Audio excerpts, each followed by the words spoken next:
ओम साई राम। मैं हूँ श्रुति और साई की फुलवारी चैनल में आप सबका स्वागत करती हूँ। आज महाशिवरात्रि है और आज के वीरवार का दिन है। वीरवार का दिन हर साईं भक्त को बहुत पसंद है और मुझे भी बहुत पसंद है। मैं हर अपना काम वीरवार को करना चाहती हूँ। हर काम करने के लिए मुझे वीरवार बहुत अच्छा लगता है। कोई भी नया काम करना हो तो मैं चाहती हूँ कि उस दिन वीरवार हो, और आज महाशिवरात्रि क्योंकि वीरवार को आई है तो मुझे और भी अच्छा लग रहा है। और लेकिन आज मैं आपको बताने जा रही हूँ, बाबा ने तो हमें यही सिखाया है कि सबका मालिक एक है, तो मैं इस तरह का कोई वो नहीं करती हूँ कि सिर्फ बाबा का ही ध्यान करें, या मैं आपको ये नहीं कहूँगी कि सिर्फ बाबा का ही ध्यान कीजिए। जिससे आप मानते हैं, जो आपके इष्ट है उसी का आप ध्यान कीजिए।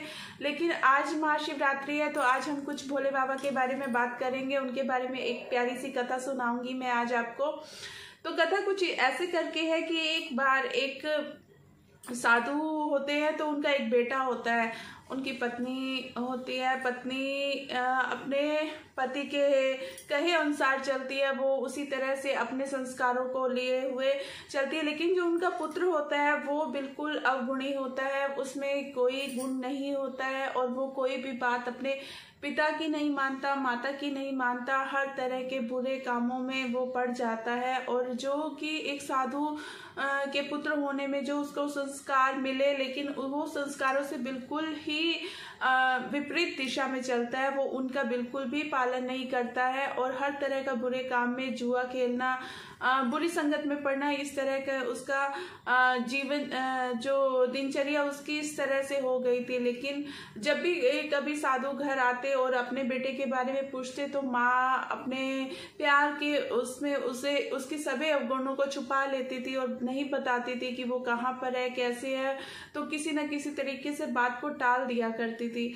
तो ऐसे ही एक बार क्या हुआ कि वो साधु कहीं जा रहे थे तो उन्होंने किसी इंसान के हाथ में एक अंगूठी देखी। तो साधु ने पहचान ली कि ये अंगूठी तो मेरी ही है। तो फिर उन्होंने उस इंसान से पूछ ही लिया कि ये आपके पास अंगूठी कहाँ से आई। तो उन्होंने बता दिया कि तुम्हारे बेटे ने ये दी है। वो ऐसी बहुत सी कीमती चीजें लेकर आता है और पैसे लेकर चला जाता है। तो वो आते ही अपनी पत्नी से फिर से पूछते हैं कि अपने बेटे के बारे में पूछते हैं, और पत्नी क्या फिर हमेशा की तरह ही यही कहती है कि अभी आ रहा है, यहीं तक गया है, और उसकी सच्चाई को फिर से छुपा लेती है। तो एक तब साधु को ये सब चीजें देख के बहुत ही गुस्सा आता है और वो क्या करते हैं कि अपनी पत्नी का भी त्याग कर देते हैं और अपने पुत्र का भी त्याग कर देते हैं। उसके बाद क्या होता है कि पत्नी है जो वो अपने मायके चली जाती है और पुत्र जो है वो जंगलों के रास्ते निकल पड़ता है। बहुत चिंतित होते हैं अपनी दिनचर्या के बारे में, कैसे चलेगी, कैसे जीवन कटेगा, कैसे मेरा जीवन यापन होगा। मेरे पास कोई पैसा नहीं है, मैंने कोई विद्या का ग्रहण नहीं की है क्योंकि मैं अपनी बुरी संगत की वजह से, पछतावा भी होता है कि अपनी बुरी कर्मों की वजह से मैं किस संगत में पड़ गया और मैंने विद्या अध्ययन भी नहीं किया और मेरे पास कोई पैसा भी नहीं है, तो मैं क्या करूँगा, कैसे करूँगा। जैसे वो जंगलों में भटक रहा होता है तो वहां पर एक जो शिव भक्त होते हैं वो साधना कर रहे होते हैं, भोले भंडारी की, बाबा की साधना कर रहे होते हैं। तो वो देखते हैं कि उनका परिवार भी है, तरह तरह के व्यंजन बन रहे हैं जो नैवेद्य के रूप में शिवलिंग पर चढ़ाए जाएंगे।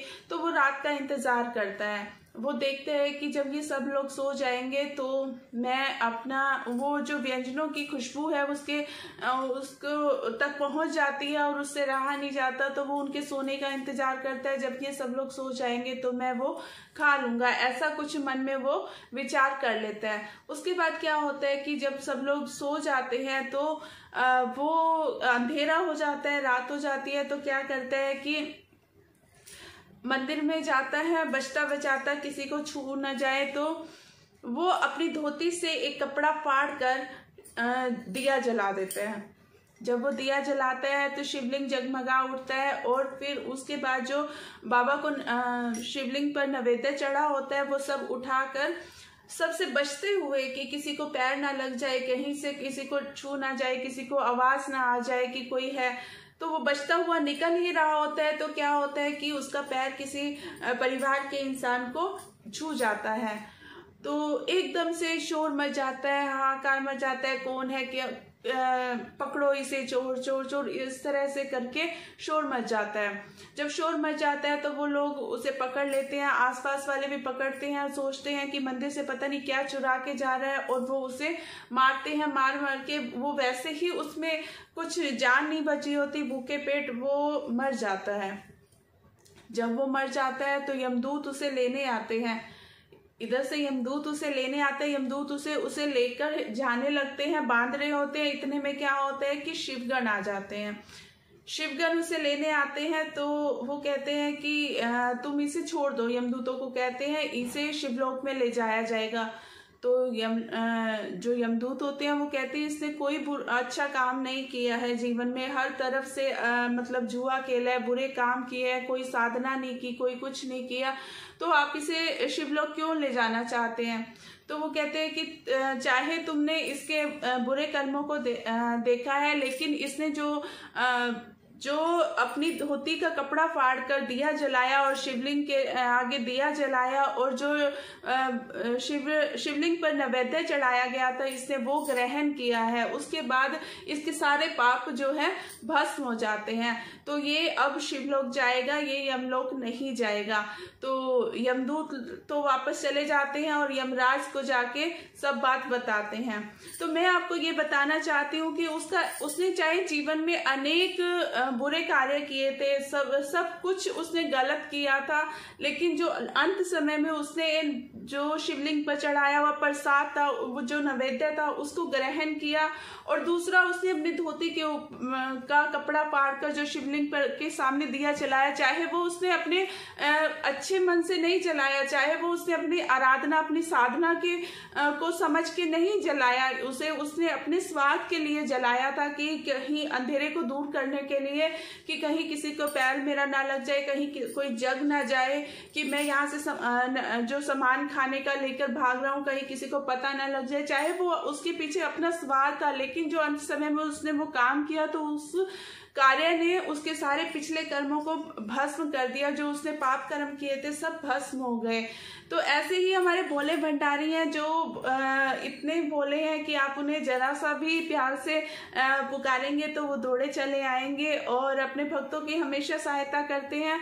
और इसके साथ ही साईं गीता में लिखा है कि महाशिवरात्रि के दिन शिवलिंग पर बिलव पत्र और जल चढ़ाना न भूले। इसका आपको अपना बहुत से कार्य सिद्ध होते हैं इससे। और जो बाबा ने हमें कहा है कि सबका मालिक एक है, तो हम उस रास्ते पे चलते चले जाएंगे और अपने भोले भंडारी को भी आज महाशिवरात्रि के दिन बनाएंगे। इसके साथ ही आज की कहानी आपको कैसे लगी कमेंट सेक्शन में जरूर बताइएगा। इसके साथ ही ओम साई राम, जय साई राम। महाशिवरात्रि आप सबको बहुत बहुत मुबारक हो। ओम नमः शिवाय।